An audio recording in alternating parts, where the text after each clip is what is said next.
बिस्मिल्लाहिर्रहमानिर्रहीम अस्सलाम वालेकुम। Welcome to my YouTube channel. आज हमारा जो ना मैथमेटिक्स का लेक्चर नंबर 12 है, मैट्रिसेस एंड डिटर्मिनेंट का पार्ट 4।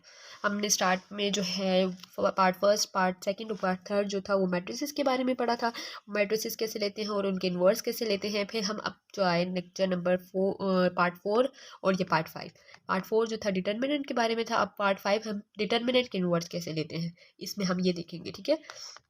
अच्छा, डिटर्मिनेंट लेने इन्वर्स लेने से पहले हम सबसे पहले तो देखते हैं कि अगर हमारे पास 3x3 मैट्रिसेस है, आप लोगों को एडजॉइंट और डिटर्मिनेंट में आगे सिखाऊंगी, लेकिन उससे पहले ये आप लोग एक पॉइंट समझ लें कि अगर 3x3 मैट्रिसेस है उसका एडजॉइन लेना है तो वो हम कैसे लेते हैं, उसको हम ट्रांसपोज करते हैं। ट्रांसपोज क्या होता है, इंटरचेंज कर देते हैं रो को कॉलम में, ठीक है। ये अभी आपको समझ नहीं आएगी, लेकिन आगे जाके जब आप 2x2 मैट्रिसेस का एडजॉइन करेंगे और उसके बाद 3x3 मैट्रिसेस का एडजॉइन करना होगा तो आप लोगों को समझ आएगी, ठीक है। तो हम क्या करते हैं, रो को कॉलम में कर देते हैं। फर्स्ट रो जो है इसको हम कॉलम बना लेंगे, ठीक है। तो कॉलम यहाँ पर देखें तो ये कॉलम बन गया। सेकंड रो है उसको हम फिर सेकंड कॉलम बना लेंगे, ये सेकंड कॉलम बन गया। और ये थर्ड रो है इसको हम थर्ड कॉलम बना लेंगे, ठीक है। तो ये ट्रांसपोज, सिंपल है ट्रांसपोज लेना। तो ये जब भी किसी 3x3 मैट्रिसेस का हमें एडजॉइन लेना होगा तो हम उसको क्या करेंगे, ट्रांसपोज कर देंगे, ठीक है। रो को कॉलम में चेंज कर देंगे। अगर 2x2 मैट्रिसेस होता है तो उसका एडजॉइन बहुत ही सिंपल है, 1 2 3 4 कोई भी वैल्यू होती है तो उसका हम एडजॉइन कैसे लेते हैं, इन दोनों की जगह चेंज करते हैं, इन दोनों के साइन चेंज करते हैं। तो इन दोनों की जगह कैसे चेंज हो जाएगी, ये 4 और 1, ये +2 है तो ये -2 हो जाएगा, ये +3 तो ये नेगेटिव, ठीक है। तो 2x2 मैट्रिसेस का एडजॉइन इस तरह होता है। लेकिन अगर 3x3 हो हमारे पास तो हम उसको ट्रांसपोज करेंगे, ठीक है। ये आगे आएगा तो हम अभी देखते हैं। इन्वर्स का फॉर्मूला देखें तो हमारे पास आता है ए इन्वर्स, ये पीछे हम पढ़ चुके हैं इन्वर्स का फॉर्मूला। यहाँ पर अब डिटेल में हम करेंगे एडजॉइंट और इन्वर्स, वही चीज़ है, वही क्वेश्चन है, लेकिन यहाँ पर हम मैट्रिसेस की फॉर्म में करेंगे। वहाँ पर हमने ज़रा इक्वेशन की फॉर्म में किया था ना, 3x + 2y = 6 इस तरह, या 4 और 2x + 5 या 4y = 6 इस तरह का था, जिसको हमने मैट्रिसेस बनाया था और दूसरे को XY बनाया था और तीसरे को फिर हमने 4B पार्ट बनाया था और फिर उस पर रो ऑपरेशंस लगाए थे और इन्वर्स लिया था सारा। वो जो पीछे हम कर चुके हैं, अगर जिसने वो वीडियो नहीं देखी तो वो देखें, वो बहुत इंपॉर्टेंट पार्ट है लॉन्ग क्वेश्चन के हिसाब पे, ठीक है। तो आप लोगों ने वो ज़रूर देखना है लेक्चर। यहाँ पर हम अब मैट्रिसेस, डायरेक्ट हमें मैट्रिसेस दिया और उसका हमने इन्वर्स करना है। तो हमने फार्मूला पहले लिखा, हमारे पास अब मैट्रिसेस आता है। फार्मूला क्या है, 1/डिटर्मिनेंट।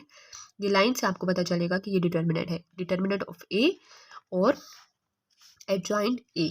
एडजॉइंट मैंने आपको बता दिया 2x2 मैट्रिसेस का क्या होता है, और डिटर्मिनेंट हम अभी पीछे लेक्चर में कर चुके हैं कि इन दोनों को आपस में मल्टीप्लाई माइनस इन दोनों को आपस में मल्टीप्लाई अभी करेंगे तो समझ आ जाएगी। अच्छा, 1/डिटर्मिनेंट, डिटर्मिनेंट हमने क्या किया, 1 और 4 को मल्टीप्लाई माइनस 2 और 3 को मल्टीप्लाई, ठीक है। ये हो गया डिटर्मिनेंट 2/2 का। और एडजॉइंट इसका कैसे होगा, इन दोनों की जगह चेंज और इन दोनों के साइन चेंज, ठीक है। अब इसको करें मल्टीप्लाई तो हमारे पास 4 - 6 आता है, 4 1 4, 2 3 6, ठीक है। और इन दोनों को किया तो ये वैसे का वैसे, क्योंकि इन दोनों की जगह चेंज, इन दोनों साइन चेंज हो चुके हैं। नेक्स्ट इसको माइनस करेंगे और फिर हमने इन्वर्स निकाल लिया।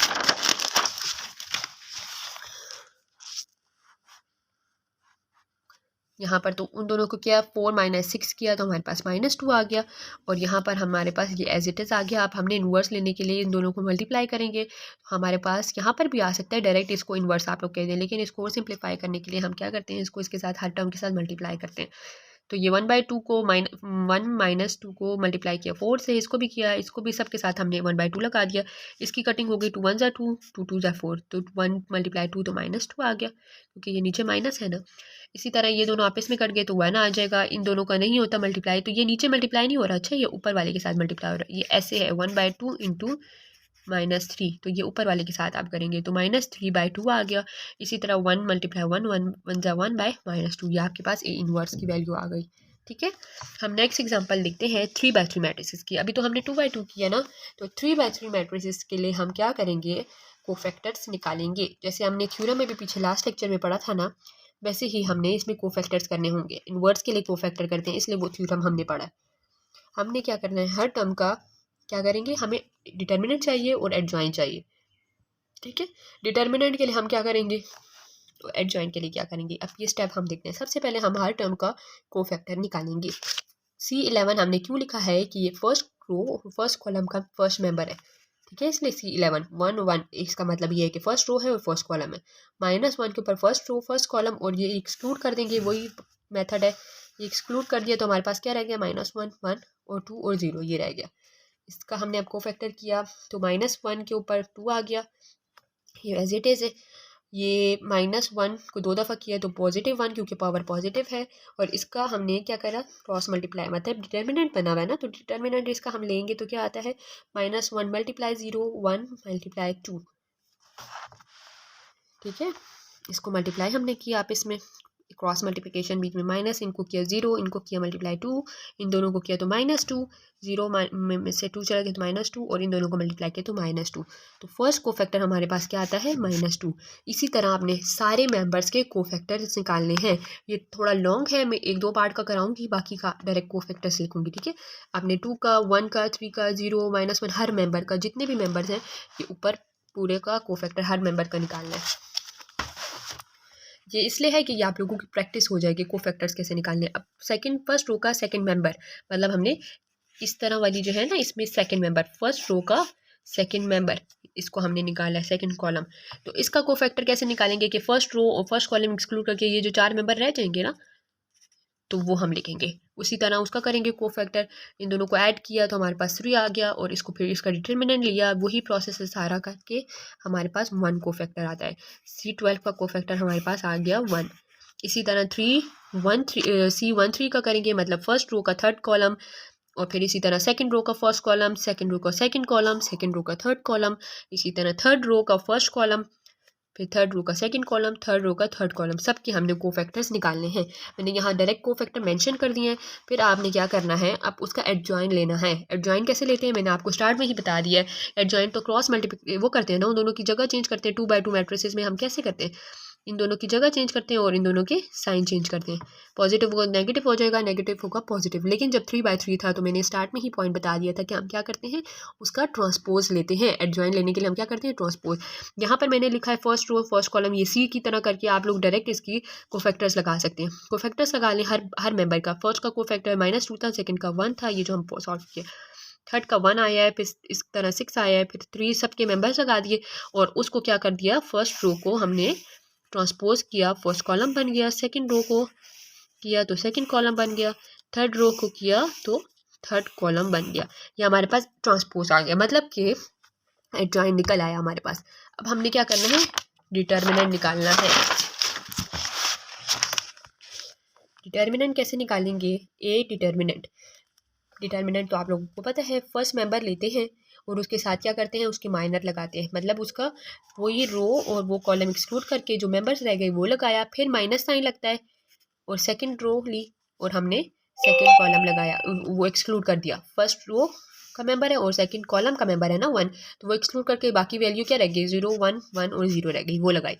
इसी तरह थर्ड मेंबर का लगाएं। आप लोग आसान बोर्ड ढूंढें जिसमें 0 आता है। ये लास्ट लेक्चर में भी मैंने बताया था, आप लोगों की मर्जी। डिटर्मिनेंट में ज़रूरी नहीं कि आप पहली रो लेते हैं या पहला कॉलम लेते हैं, ठीक है। तो आप वो चीज़ लें जो डायरेक्ट आपको आंसर 0 दे देती है, तो आपके पास आसान हो जाएगा। तो इसी तरह अगर आप ये वाली वैल्यू लेते तो 0 आ जाता। यहाँ पर 0 वाला होता तो 0 डायरेक्ट किसी चीज़ से भी मल्टीप्लाई हो तो 0 आ जाता है। लेकिन मैंने आपको फर्स्ट रो इसलिए कराया कि मेथड यही होता है कि फर्स्ट रो लें, लेकिन आप लोग आसान वाला भी ले सकते हैं जिसमें 0 हो, जिस वैल्यू कॉलम या रो में 0 आए तो वो वाली वैल्यू लें, ज़्यादा बेहतर है। फिर 1 वाला माइनस साइन लगाते हैं डिटर्मिनेंट में। याद रखें डिटर्मिनेंट के रूल में माइनस लगता है, प्लस फिर माइनस फिर प्लस फिर माइनस, और कोफैक्टर में क्या चीज़ एक्स्ट्रा होती है, -1 के ऊपर रो और कॉलम लगता है, ठीक है। दोनों में ये चेंज है। फिर हमने क्या किया, थर्ड वाले का भी ऐसे ही किया। थर्ड मेंबर लिया, उसको एक्सक्लूड किया, उसके रो को और उसके कॉलम को एक्सक्लूड करके जो रिमेनिंग पार्ट है ये पार्ट रह जाएगा, तो वो हमने लगाया, ठीक है। मल्टीप्लाई करें इसको इसके साथ, माइनस बीच में लगा के डिटर्मिनेंट ये बाहर मल्टीप्लाई होगा। इसी तरह इन दोनों को मल्टीप्लाई, जैसे हम पीछे डिटर्मिनेंट लेते आए हैं 2x2 मैट्रिक्स का, इन दोनों को मल्टीप्लाई, इन दोनों को बीच में माइनस और फिर इसके साथ मल्टीप्लाई। इसी तरह इन दोनों को मल्टीप्लाई, इन दोनों को मल्टीप्लाई, बीच में माइनस और फिर इससे मल्टीप्लाई। तो सबको किया तो हमारे पास ये आएगा, पहले -2, फिर अंदर वाली वैल्यू के साथ -2 आ गया, वैल्यू जो मल्टीप्लाई करके माइनस किया। इसी तरह माइनस, और फिर इनको अंदर मल्टीप्लाई करके माइनस किया तो -1। इसी तरह इनको अंदर मल्टीप्लाई किया और बीच में जो माइनस साइन था दोनों को माइनस किया तो 1 आया, और फिर इनको आपस में मल्टीप्लाई करके प्लस माइनस किया तो हमारे पास 8 आंसर आया, ठीक है। ये किसका आया है, हमारे पास डिटर्मिनेंट का। ट्रांसपोज भी आ गया था, एडजॉइंट का भी आंसर आ गया और डिटर्मिनेंट का भी। अब हमने फॉर्मूले में पुट करना है। फार्मूला हमारे पास क्या है, ए इनवर्स का फार्मूला है 1 बाय डिटर्मिनेंट एडजॉइन ए, 1 बाय डिटर्मिनेंट 8 आ गया और एडजॉइन हमने जो पीछे ट्रांसपोज किया वो लगाया, तो ये हमारे पास आ जाता है इनवर्स का आंसर। ठीक है, ये थोड़ा लेंथी है, लॉन्ग क्वेश्चन में आ सकता है आपके पास, लेकिन ज़रा सा ये आप लोगों ने दिमाग लगाना है। बस एक ही चीज़ याद करनी है कि डिटर्मिनेंट कैसे लेना है, कोफैक्टर कैसे लेना है और एडजॉइन कैसे लेना है। आपके पास इन्वर्स आएगा तो आपने सबको एक साथ कर लेना है। एडजॉइन लेने के लिए जो है आप पहले कोफैक्टर करेंगे और फिर जो है उसको ट्रांसपोज करेंगे, और फिर डिटर्मिनेंट 3/3 मैट्रिसेस का आपको तो आता होगा, तो आपने वो जल्दी जल्दी से वो कर लेना है और दोनों को एक साथ करके लिख लेना है। ठीक है, नेक्स्ट हमारे पास आता है क्रैमर्स रूल।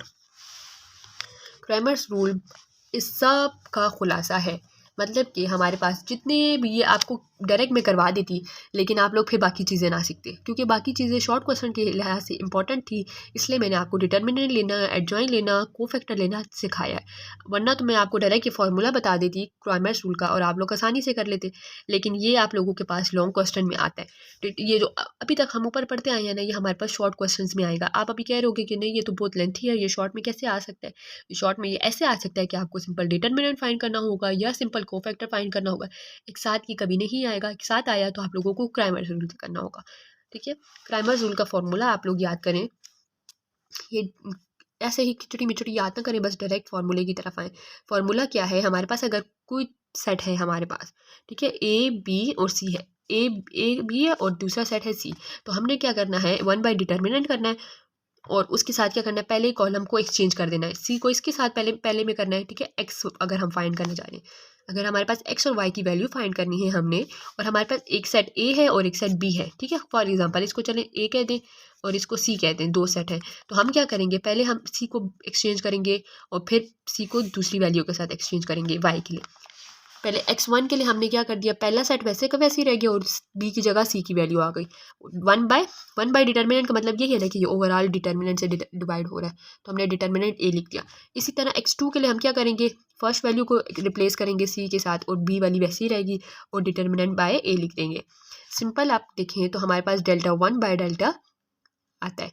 ठीक है, ये डिटर्मिनेंट आता है, ये आगे हम एग्जाम्पल करेंगे तो आसानी से समझ आएगी। आप लोग बस ये याद रखना कि क्रैमर रूल में हम क्या करते हैं, एक्सचेंज करते हैं, बी वाली वैल्यू के साथ पहले एक को चेंज कर लें या पहले बी को चेंज कर लें, आप लोगों की मर्जी। फिर बी वाली वैल्यू के साथ दूसरे के, और दोनों के अलग अलग डिटर्मिनेंट फिर लेने होंगे, पहले वाले का डिटर्मिनेंट और दूसरे वाले का determinant.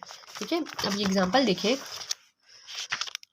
Solve the system of equation using Cramer's rule. ये क्वेश्चन आ सकता है पेपर में, बहुत इंपॉर्टेंट है, ये आएगा इंपॉर्टेंट। मैं यहाँ पे लिख देती हूँ, ये समझना है और प्रैक्टिस भी करनी है इसकी। अब ये हमारे पास इक्वेशन है, जैसे हम पीछे मैट्रिसेस करते थे, बनाते थे, इसका बनाएंगे मैट्रिस, फिर एक्स वाई का बनाएंगे, फिर बी का, फिर उसको इन्वर्स लेते थे, ये ए करते थे, इसको X is equal to B, फिर इसको X is equal to inverse B, फिर इन्वर्स के लिए हमें जो है डिटर्मिनेंट लेना था, एडजॉइन लेना था, वो बहुत लेंथी हो जाता था। ठीक है, वो भी आ सकता है पेपर में, लेकिन ये इंपॉर्टेंट है क्रैमर रूल ज़्यादा। आपने क्या करना है, पहले वाले का ये अब मिटा देती हूँ मैं, ये क्योंकि ये चीज़ इसमें नहीं इंक्लूड। क्रैमर रूल में आपने पहले क्या करना है, आपने मैट्रिक्स बनाने हैं। पहले कांस्टेंट का मैट्रिक्स बना लिया 3, 5, 4 और 3 का, और दूसरा एक्स वाई का और तीसरा 2, -1 का, 3 मैट्रिक्स बन गए। पहले वाले का आपने डिटर्मिनेंट, डेल्टा कैसे निकालेंगे, डिटर्मिनेंट करेंगे, इस दोनों को मल्टीप्लाई माइनस इन दोनों को किया तो 3 3 ज़ा 9, 5 4 ज़ा 20, माइनस माइनस प्लस इसलिए यहाँ पर नहीं लगाया, इन दोनों को किया तो -11, डेल्टा आ गया। अब डेल्टा 1 क्या करेंगे, डेल्टा 1 में हमने करना है पहली वैल्यू को रिप्लेस, इसको रिप्लेस करेंगे इससे। ठीक है, ये वाली वैल्यू इससे रिप्लेस हो जाएगी तो डेल्टा 1 आ जाएगा। डेल्टा 1 में हमने क्या कर दिया, 2 और 1 लगा दिया इसकी जगह, और ये वैसे का वैसे। अब इसका डिटर्मिनेंट लेंगे, इन दोनों को मल्टीप्लाई माइनस इन दोनों को मल्टीप्लाई, ये डेल्टा 1 आ गया। अब डेल्टा 2 हम कैसे करेंगे, वैसे ही करेंगे, सेकंड